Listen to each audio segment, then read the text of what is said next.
A carboxylic acid is a functional group where you have a carbon double bonded to an oxygen, so you have a carbonyl, and then that carbonyl carbon is bonded to an OH. And so that can be bonded to any carbon chain. One thing to notice about this is that this carbon in the carbonyl, as part of the functional group, it has already 3 bonds. That means it only has 1 bond left over to attach to a carbon chain. So it will always be on the end of a carbon chain. A carboxylic acid will always be at the end of a carbon chain. And the suffix for a carboxylic acid is oic acid. So the prefix will represent the number of carbons. That will include the carbonyl carbon. The infix will tell you about the bonding outside of the functional group, and then the suffix will be oic acid in the case of a carboxylic acid. So now we're at the point where we're seeing lots of different functional groups. By this time in organic chemistry too, you've been introduced to a whole bunch of different functional groups. And to organize them, there are lists that tell you about their priorities. It turns out that the highest priority of all the different functional groups, and you can see these over here, the highest priority of them all is a carboxylic acid. So if you ever have, if you have a carboxylic acid on a chain, you know that the carbonyl carbon in that carboxylic acid has to be carbon number 1, no matter what. No other functional group is as important, or at least is assigned as high of a priority by IUPAC, the International Union of Pure and Applied Chemistry, as a carboxylic acid is. So when we instantly see this, we know that this carbon here is going to be carbon number 1. And because the carbonyl carbon in a carboxylic acid is always at the end of a chain, it will always be carbon number 1. Okay, so we have 1, 2, 3, 4, 5, and 6. That's the longest carbon chain that I can find without going backwards or lifting up my pencil. So that's going to be our backbone. So I'm going to circle that so it sort of stands out from the branches. Now if I have 6 carbons there, then the prefix for 6 carbons is hex.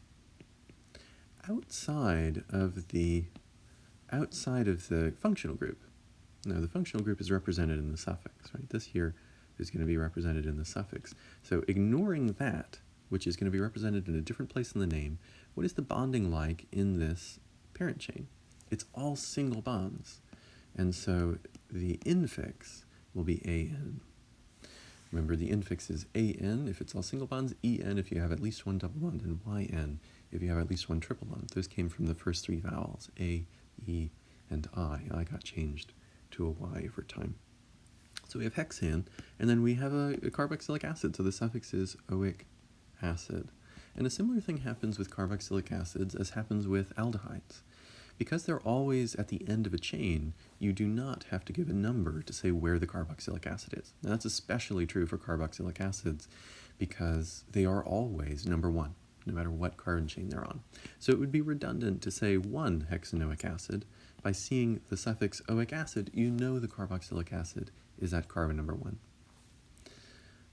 Okay, well, we have a bunch of branches. We have 2 on the top. They're both coming off of carbon number 3. We have 2 on the bottom. Oops, they're both coming off of carbon number 4. This first one has only 1 carbon in it. The prefix for 1 carbon is meth. And because it's a branch, immediately after that prefix comes YL. The other branch on carbon number 3 also only has 1 carbon in it. The prefix for 1 carbon is meth, and because it's a branch, immediately after the prefix comes YL. Branch on carbon number 4 has only 1 carbon, so the prefix is meth. Because it's a branch, immediately after the prefix comes YL. And then we have another branch on carbon number 4. It only has 1 carbon. The prefix for 1 carbon is meth, and because it's a carbon branch, immediately after that prefix comes YL. So we have 4 branches that are the same type of branch. They are all methyl branches. So we can sort of smush them together. We can take their numbers and separate them by commas. So we have 3, 3, 4, 4. Those are all of the numbers that we have to take into account. Next we have to say how, and always between numbers and letters goes a dash. Then we have to say how many of these branches we're smushing together. Now technically that's implied in the numbers, but to be extra explicit, because sometimes you can have a lot of numbers, they include a prefix. So here we have 4 different methyl branches that we're or smushing together, so we're going to put the prefix tetra. And finally, the type of branch. So these are all methyl branches. So we have 3,3,4,4 tetramethyl. That's the name for all of those branches. Put the branch names in front of the backbone name. The backbone name always comes last. And so the full name will be 3,3,4,4 tetramethylhexanoic acid. That beautiful, lyrical, poetic name.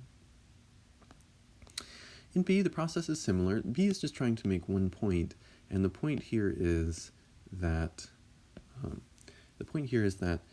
the carboxylic acid has to be carbon number 1. The backbone has to contain that functional group. And so even if that doesn't give you the longest carbon chain, the parent chain is the longest carbon chain that has that functional group. So notice if you have the carboxylic acid carbon as carbon number 1, the longest carbon chain you can get is 1, 2, 3, 4, 5 carbons long. Compare that with if you didn't do that, and this is completely wrong, but imagine if you did 1, 2, 3, 4, 5, 6, 7. Notice 7 carbons, but that is not the backbone. The backbone has to include the functional group, even if that technically doesn't give you the longest carbon chain. So that's going to be carbon number 1. We're going to get 5 carbons as the parent chain. That's the longest carbon chain you can find without going backwards or lifting up your pencil. The longest carbon chain you can find that contains the functional group. So this is our functional group. I'll circle that so it stands apart from the branches. We have 5 carbons there. The prefix for 5 carbons is pent. Now, the carboxylic acid, that is all going to be named in the suffix. So we're not going to name that in the infix. The infix is going to be everything outside of that functional group. So if you look at the bonding outside of that functional group, it's all single bonds, which means the infix is going to be AN. So pentan. Finally, we have a carboxylic acid here, and so the suffix will be oic acid. So pentanoic acid. That's the backbone name. Notice we don't have to give a number to say where the carboxylic acid is. It is always at carbon number 1. We have one branch. It's coming off of carbon number 2. Always between numbers and letters goes a dash. And in this, we have 1, 2, 3 carbons. The prefix for 3 carbons is prop. And because it's a carbon branch, immediately after the prefix comes YL. So the name for that branch is 2-propyl. Put the branch names in front of the backbone name, and the full name for that compound will be 2-propyl pentanoic acid. C is interesting because it has a ring and a straight chain. That's the first thing to notice. And then the second thing to notice is that you have 2 functional groups. So maybe this looks completely crazy. This is actually an amino acid. This is an amino acid whose name in biochemistry would be called phenylalanine. We can unpack that too in a second, but if we're just going to name this according to IUPAC rules, what's the IUPAC name for phenylalanine, the amino acid phenylalanine? Well, when you look at this, you'd notice 2 things. We do have 2 functional groups. We have the carboxylic acid, and we have an amine. Well, now you can see where the amino acid is coming from.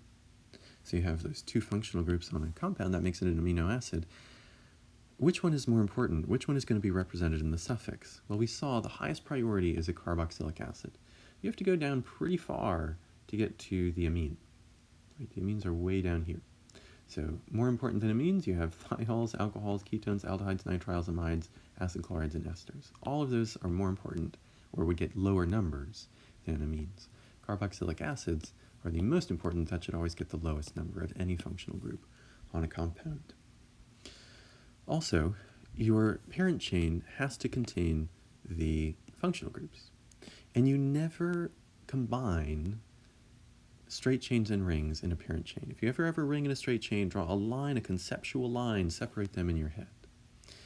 The ring is one thing, and the straight chain is the other. Now, if they have the same functional groups, then you go with whichever one has more carbons, the ring or the straight chain. But if one of them has a functional group, the parent chain has to be the one that has a functional group. And so here, we're going to use this straight chain as our functional group. And the carboxylic acid is going to be the group represented in the suffix. So the amine will be named as a branch, and the ring is also going to be named as a branch. So let's name this parent chain just as it is. The carbonyl carbon, where the carboxylic acid starts, is 1, and we have 2 and 3. So 3 carbons. The prefix for 3 carbons is prop. We have, outside of the functional group, we have, so the carboxylic acid is going to be represented in the suffix. Outside of that, we have all single bonds, so the infix there is going to be AN. And then because we have a carboxylic acid as our highest priority functional group, the suffix will be oic acid.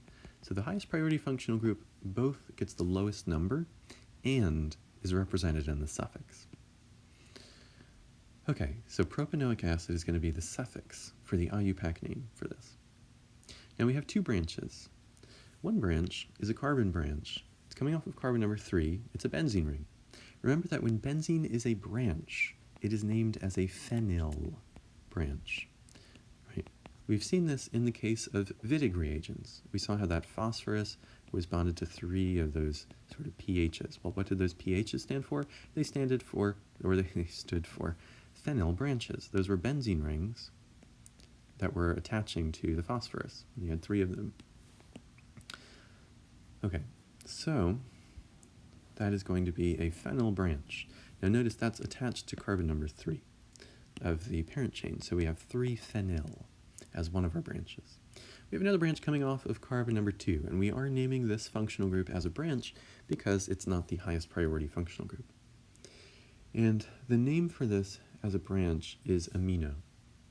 So the name for this will just be amino. Okay, well we know that propanoic acid is the suffix, or I'm sorry, the suffix, that's the parent chain, so that's going to come last in the name. Otherwise, we order these according to alphabetical order. A comes before P in the alphabet, and so the branch that starts with an A comes before the branch that starts with a P in the name. So the full name for this would be 2-amino 3-phenyl propanoic acid. However, we're not quite done yet, because we do have a functional group in this molecule. I'm sorry, we have a functional group. We have a chiral center in this molecule. If you look at the bond going to the amine, and let's just note for a second that that's coming off of carbon number 2. So if you look at that carbon, that they give you the stereochemistry for the bond, and that's always a giveaway that you probably have a chiral center. So let's think about it. Do we actually have a chiral center here? Well, on one side, you have the carboxylic acid. That's one thing. On another side, you have the amine. That's a second thing. On the third side, you have this benzyl group. Not to confuse you, but if you have a benzene ring with a methyl group, if you treat that as a branch, that's called benzyl, as opposed to phenyl, which is just the ring. So you have that other group, that technically it would be a benzyl group, benzene with a methyl on it. Well, that only looks like 3 things, but there is an invisible, implied hydrogen here on that carbon. And so that is your 4th thing. So that carbon is bonded to 4 different things, and that means that it's handed, it's chiral. It comes in 2 different versions, just like your hands, a left-handed version and a right-handed version, and those fit into different pockets, just like your hands fit into different gloves. They fit into pockets differently, just like your right hand wouldn't fit into a left-handed glove. One hand of this chiral center wouldn't fit into a pocket made for the other hand. So we have to assign the chirality here, R or S, right-handed or left-handed. And the first step in doing that is to assign priorities. Now, and you're assigning these based on the atomic number. So I'm going to write in the atomic numbers here first in purple, and then we'll assign priorities based on those. So the hydrogen has an atomic number of 1. Nitrogen, and these are the boxes on the periodic table, these are the numbers on top of the symbol. Nitrogen has an atomic number of 7. Carbon has an atomic number of 6. And carbon has an atomic number of 6. So based on those atomic numbers, we can see that hydrogen has the lowest, and so it gets the lowest priority of 4. Then we see that the nitrogen has the highest, so that gets the highest priority, a priority of 1. Finally, we have the two carbons, and those tie. They have equal priority. So whenever they tie, you make a table. I'm going to make a table for this carbon on the right and a table for the carbon on the left. And you think about the three things that that atom is bonded to going away from the chiral center. So this is bonded to oxygen, oxygen, and oxygen. So that's, I'm going to put those in descending atomic number. Now there it doesn't matter, it's 3 oxygens. This other one, going away from the chiral center, is bonded to a carbon and 2 hydrogens. So I'm going to put those in order of descending atomic number, carbon, and then 2 hydrogens. So that's my table, and then I'm going to compare these by looking at one row at a time. So you don't look at all of them, you just look at one row. Only if that top row ties would you go to the next row down. Well, it doesn't tie. The oxygen has a higher atomic number and therefore a higher priority than the carbon. And so the carbon on the right has a higher priority than the carbon on the left. So this will be 2 and this will be 3. So that's the first step in assigning chiral centers. You assign the priority and figuring out which hand you have, right or left hand, R or S. You assign priorities based on atomic number. Okay, well, the second thing is to make sure that 4 is going away. And here it is. That's convenient. If 4 were, we'll talk about what you can do, what you would do if it was coming out at you in just a second. Okay, well, it's going away, so that means we can go from 1 to 2 to 3. And because we're going counterclockwise, this will be S. You can remember that because going from the top of an S to the bottom, you have to go counterclockwise. If it were clockwise, it would be R. And you can remember that because if you go from the top of an R to the bottom, you have to go clockwise. This is counterclockwise, so this is S. This is the left-handed version of that molecule. You always put the stereochemistry in the very beginning of the name. So we have an S there. Now the R's and S's are placed inside parentheses and they're separated from the numbers through a dash. If you only have one chiral center in a molecule, you don't have to say where it is. The implication is that if somebody knows enough chemistry to know what this S means, they'll be able to find the chiral center in the molecule. If you have more than one chiral center, then you'd have to give the number of the carbon that the chiral center is on. So here that would have been a 2 because the amine is attached to it, the carbon number 2, and that's where this chiral center is. One last note is, what would we have done if number 4 wasn't going away? If it were coming out at us, we would have switched the configuration. If it were coming out at us, we would have taken this S and we would have switched it to an R. Because it was going away, we kept this as an S. Okay, if you'd like more practice with figuring out the chirality of chiral centers, let me know. I have plenty of videos on that are specifically on that. But for right now, this was just a quick review. The full name for this in the IUPAC nomenclature is S2-amino 3-phenylpropanoic acid. And you could see why biochemistry sometimes prefers the shorter name phenylalanine. Oops.